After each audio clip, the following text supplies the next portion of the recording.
Guys, welcome to biology NCERT series. और biology NCERT series में हम चैप्टर सेकंड पढ़ रहे थे, जिसका इंट्रोडक्शन हमने पहले कवर कर लिया था। और आज हम चैप्टर सेकंड का दूसरा पार्ट पढ़ने वाले हैं, जिसमें हम पढ़ेंगे मोनेरा जगत के बारे में। आज हम मोनेरा जगत के बारे में पूरी अच्छी तरीके से ख़त्म कर देंगे। बात करें मोनेरा जगत की, जो मोनेरा जगत होता है उसमें सभी प्रकार की बैक्टीरिया आती हैं। और मोनेरा जगत में जो बैक्टीरिया होती हैं, अगर हम बैक्टीरिया की बात करें तो बैक्टीरिया तो सर्वाधिक मात्रा पर पाई जाती हैं, ठीक है। यहाँ तक कि अगर हम बात करें बैक्टीरिया एक मुट्ठी भर मिट्टी की, तो उसमें सैकड़ों प्रकार की बैक्टीरिया पाई जा सकती हैं। और जो बैक्टीरिया होती हैं वो गर्म झरनों से लेकर मरुस्थल, बर्फ़ और गहरे समुद्र पर भी पाई जाती हैं। मतलब जो बैक्टीरिया होती हैं वो विषम और प्रतिकूल परिस्थितियों पर भी रह सकती हैं। जो बैक्टीरिया होती हैं वो मानव के अंदर भी रह सकती हैं, मतलब मानव क्या, जीवों के अंदर भी रह सकती हैं, ठीक है। इसलिए परजीवी के रूप में भी पाई जा सकती हैं। और जो बैक्टीरिया होती हैं उनको हम चार पार्टों में डिवाइड कर देते हैं। जो पहला पार्ट है वो गोलाकार होता है, जिसको हम कहते हैं कोकाई। जो दूसरा पार्ट है वो होता है बेसिलाई, जो छड़ाकार होता है। जो तीसरा पार्ट आ जाता है वो सर्पिलाकार होता है, जिसको हम बोलते हैं स्पाइरिला। और जो कामाकार होता है चौथा पार्ट, उसको बोलते हैं हम विब्रियो, जो कि डायग्राम द्वारा आपको अच्छी तरीके से आई होप क्लियर हो गए होंगे। आगे बढ़ें। जो बैक्टीरिया हमारी होती हैं वो अत्यंत सरल प्रतीत तो होती हैं, लेकिन उनका जो व्यवहार होता है वो बहुत ज़्यादा जटिल होता है। मतलब वो देखने में तो बहुत साधारणता होती है, लेकिन बैक्टीरिया जो हानिकारक भी हो सकती हैं, बहुत ज़्यादा हानिकारक हो सकती हैं, जबकि नग्न आंखों से हम बैक्टीरिया को देख भी नहीं सकते हैं, ठीक है। जो ये लाइन है एनसीईआरटी की, बहुत ज़्यादा ज़रूरी लाइन है। वो क्या है कि जो बैक्टीरिया होती हैं वो उपापचय की दृष्टि से अन्य जीवधारियों की तुलना में अधिक विभिन्नता रखती हैं, ठीक है। ये लाइन आपको याद रखनी बहुत ज़्यादा ज़रूरी लाइन है, क्योंकि ये उपापचय की दृष्टि से अन्य जीवधारियों से अधिक विविधता रखती हैं। और जो ये बैक्टीरिया हमारी होती हैं वो प्रकाश संश्लेषी भी हो सकती हैं, रसायन संश्लेषी हो सकती हैं। यहाँ पर एनसीईआरटी की जो हिंदी वाली एनसीईआरटी है ना, उसमें थोड़ा सा मिसअंडरस्टैंडिंग हो गई है। इंग्लिश में तो ये लाइनें दी हुई हैं, लेकिन हिंदी में दी हुई। हिंदी में डायरेक्ट दे दिया है कि प्रकाश संश्लेषी होती हैं और रसायन संश्लेषी होती हैं, अर्थात ये अपना भोजन स्वयं संश्लेषित नहीं कर सकती। जबकि आपको पता होगा कि जो प्रकाश संश्लेषी स्वपोषी होते हैं और जो रसायन संश्लेषी स्वपोषी होते हैं वो अपना भोजन स्वयं संश्लेषित करते हैं। तो थोड़ा सा यहाँ मिस्टेक जो हुई है वो एक लाइन की मिस्टेक हुई। यहाँ पर एक लाइन और है जो कि इंग्लिश वाले एनसीईआरटी पर तो है, लेकिन हिंदी वाले पर नहीं है। मैं आपको बता देता हूँ वो लाइन क्या है। यहाँ पर एनसीईआरटी ये लिखना चाह रही थी कि ये जो मिनिमम मात्रा में जो पाई जाती हैं, कम मात्रा पर प्रकाश संश्लेषी और स्वपोषी तो हो सकते हैं, लेकिन मैक्सिमम जो बैक्टीरिया होती हैं वो क्या होती हैं, वो विषम पोषी होती हैं। क्या?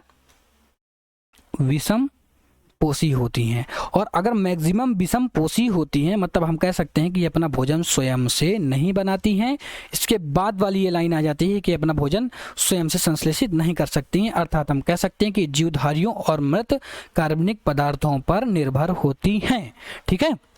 आगे बढ़ें आर्द्र बैक्टीरियों पर। तो जो आर्द्र बैक्टीरिया हमको कैसे पहचान सकते हैं, इनमें एक अत्यंत कठिन वास स्थानों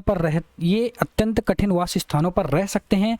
जैसे लवणीय क्षेत्र की बात करें तो लवणीय क्षेत्र पर रहने वाली बैक्टीरिया को हम कहते हैं क्या, हेलोफी। और झरनों पर रहने वाली बैक्टीरिया पर, गर्म झरनों पर रहने वाली बैक्टीरिया की बात करें तो उसमें उन बैक्टीरिया का क्या नाम होता है, थर्मोएसिडोफिल्स। और कच्छ पर रहने वाली बैक्टीरिया की बात करें तो उनका नाम होता है मेथनोजेन बैक्टीरिया, ठीक है। तो जो मेथनोजेन बैक्टीरिया होती है ये क्या है, ये रूमेनेट पशुओं पर भी पाई जाती है। अगर बात करें हम गाय और भैंस की तो ये इनके प्रथम आमाशय पर ये मेथनोजेन बैक्टीरिया पाई जाती है, जो इनके गोबर के साथ तो निकलती है और गोबर में मेथेन गैस का उत्पादन करती है, जिसे हम जैव गैस के रूप में जानते हैं, ठीक है। तो जो मेथनोजेन बैक्टीरिया जो होती है ये किसमें पाई जाती है, गायों के प्रथम आमाशय में पाई जाती है, ठीक है। और ये इतने प्रतिकूल, जो ये आधे बैक्टीरिया होते हैं, इतने प्रतिकूल वास स्थानों पर रह कैसे लेते हैं, जैसे लवणीय क्षेत्रों पर हो गए, गर्म क्षेत्र हो गए और कच्छ क्षेत्र हो गए, ये कैसे रह लेते हैं। तो कैसे रह लेते हैं, इनकी जो कोशिका भित्ति होती है, वो इन्हें योग्य बनाती है प्रतिकूल वास स्थानों पर रहने के लिए, ठीक है। आई होप ये आपको अच्छी तरीके से क्लियर हो गया होगा। अब यू बैक्टीरिया की बात करें, जो मोनेरा में ही यू बैक्टीरिया आती हैं। जो यू बैक्टीरिया में सबसे अच्छी जो बैक्टीरिया है और सबसे शानदार बैक्टीरिया जिसे मैं कहूँगा वो साइनोबैक्टीरिया होती है। ये क्लोरोफिल ए, साइनोबैक्टीरिया में क्या होता है, साइनोबैक्टीरिया में क्लोरोफिल ए उपस्थित होता है, ये जरूरी है, आप याद रखिएगा इसको। अगर इनमें क्लोरोफिल ए पाया जा रहा है मतलब ये प्रकाश संश्लेषी हो सकते हैं। क्या ये प्रकाश संश्लेषी हो सकते हैं? और ये एक कोश की कॉलोनी में तंतुमयी और क्या है, जलीय, समुद्री और स्थानीय शैवाल के रूप में भी पाए जा सकते हैं। जो यू बैक्टीरिया होती हैं इनमें एक कठोर कोशिका भित्ति होती है।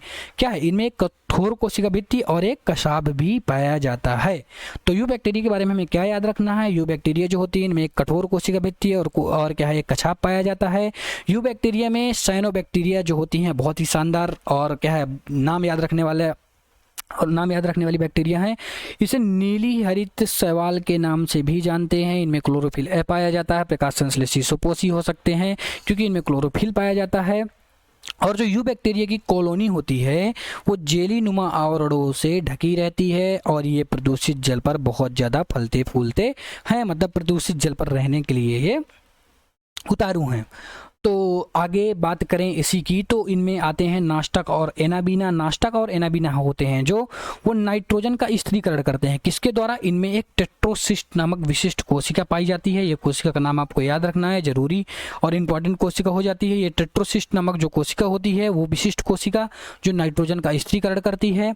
और आगे नाइट्रोजन, नाइट्रेट और अमोनिया जो होते हैं ये अकार्बनिक जो पदार्थ होते हैं जो बैक्टीरिया होती हैं इनका पहले तो ऑक्सीकरण करती हैं, फिर इनसे मुक्त होने वाली ऊर्जा का उपयोग एटीपी उत्पादन में करती हैं। और ये कुछ तत्वों का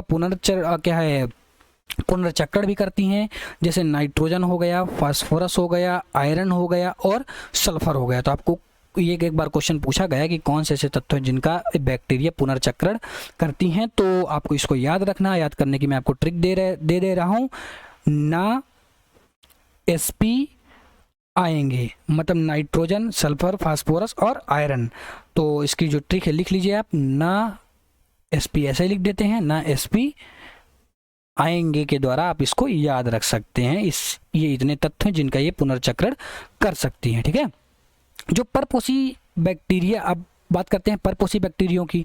तो जो परपोषी बैक्टीरिया होते हैं बहुत ज़्यादा मात्रा पर पाए जाते हैं और जो अधिकांशता होते हैं वो अपघटक होते हैं। ठीक है, ये मानव की गतिविधियों पर, मानव के लिए ये क्या है, मानव के लिए हित, ये मानव हित में भी हो सकते हैं और मानव अहित में भी हो सकते हैं। मानव हित की बात करें तो ये दूध निर्माण में, प्रतिजैविकों के निर्माण में और लेग्यूम पादपों में भी जो नाइट्रोजन का स्थिरीकरण करता है उसमें भी ये पाए जाते हैं। और अगर रोगजनक की बात करें तो ये बहुत ज़्यादा हानिकारक भी हो सकते हैं, जैसे मानव के लिए, फसलों के लिए, पालतू पशुओं के लिए बहुत ज़्यादा हानिकारक होते हैं।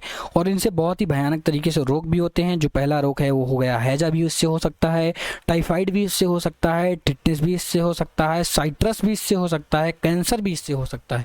तो ये कुछ बैक्टीरिया से होने वाले क्या है, बीमारियाँ, भयानक बीमारियाँ हैं। ठीक है, आगे बढ़ें तो एक डायग्राम दिया होगा जो कि नाष्टक शैवाल का है। मैंने आपको बताया कि इसमें एक हेट्रोसिस्ट नामक कोशिका पाई जाती है जो क्या करती है, नाइट्रोजन का क्या करती है, नाइट्रोजन का स्थिरीकरण करती है। और यही कोशिका नाइट्रोजन का स्थिरीकरण करने के लिए इनको योग्य बनाती है। और इनमें जेलीनुमा आवरण पाया जाता है। ठीक है, इनमें जेलीनुमा आवरण पाया जाता है। आई होप ये डायग्राम भी आपको अच्छी तरीके से क्लियर हो गया होगा। अब आगे बढ़ें तो एक डायग्राम दिया हुआ है बैक्टीरिया का और इसमें बताया गया है किसके बारे में, प्रजनन के बारे में। जो हमारी बैक्टीरिया होती हैं वैसे तो प्रजनन करती हैं कोशिका विभाजन द्वारा, लेकिन कभी कभी विपरीत परिस्थितियों में ये लैंगिक जनन भी कर सकती हैं और अलैंगिक जनन भी कर सकती हैं। और इसमें क्या कि जो एक बैक्टीरिया से दूसरे बैक्टीरिया में स्थानांतरण होता है वो क्या होता है, डीएनए होता है। ठीक है, और बात करें माइक्रोप्लाज्मा की तो माइक्रोप्लाज्मा काफ़ी ज़्यादा इंपॉर्टेंट है, इसलिए मैंने इसको रेड से कर रखा है। जो माइक्रोप्लाज्मा होता है ना, इसकी कोशिका भित्ति इनमें पाई ही नहीं जाती है। ठीक है, और ये बहुत ही छोटी जीवित कोशिका होती है, इनफैक्ट सबसे छोटी जीवित कोशिकाएं होती हैं और ये ऑक्सीजन के बिना भी जिंदा रह सकती हैं। इस बात को आप जरूर याद रखिएगा। एक पहला जीव ऐसा हो जाता है, ये पहली बैक्टीरिया एक ऐसी हो जाती है जो बिना ऑक्सीजन के भी जीवित रह सकती हैं। और ये क्या करती हैं, ये प्राणियों और पादपों के लिए रोगजनक होते हैं। आई होप ये चीज़ें आपको अच्छी तरीके से क्लियर हो गई होंगी। अगला पार्ट हम नेक्स्ट वीडियो पर क्लियर कर लेंगे। Thank you.